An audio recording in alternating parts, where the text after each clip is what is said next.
Hello అందరికి.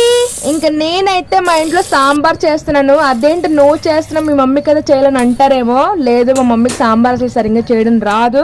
So అందుకే నేను చేస్తున్నాను. మీకైతే మొత్తం ఈ వీడియోలోనే చూపించేస్తాను, మిస్ అవ్వద్దు, అసలు లాస్ట్ వరకు చూసేయండి.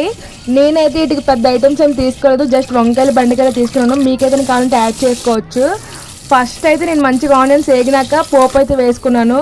దాని తర్వాత వేసి కట్ చేసుకున్నాను, అవన్నీ వేసేసాను అనమాట. దీంట్లో కొంచెం కల్లుప్పు పసుపు యాడ్ చేసి కాసేపు మగ్గనియాలి. దాని తర్వాత మనం కొంచెం కారం అయితే యాడ్ చేసుకోవాలి. ఇందాక మనం ఏదైతే పప్పు ఉడకబెట్టుకున్నామో అది కూడా యాడ్ చేసేయాలి. ఇది కాస్త కొంచెం మరిగినాక చింతపండు రసం అయితే వేసేసుకోవాలి. ఇందులో మెయిన్ సీక్రెట్ ఏంటంటే బెల్లం వేయాలన్నమాట, అప్పుడు అది సాంబార్ అవుతుంది. ఇంకా లాస్ట్లో సాంబార్ పొడి అయితే వేసేసాను. ఇంకా సౌండ్ చూసారా, సౌండ్గా సగం ఆకలి పెరిగిపోతుంది. ఇంకా నేనైతే టేస్ట్ చేయడానికి అయితే కూర్చుడిపోయాను. నిజంగా తింటుంటే మాత్రం అసలు సూపర్గా ఉంది. దీని దగ్గర బిర్యానీ కూడా సరిపోదు.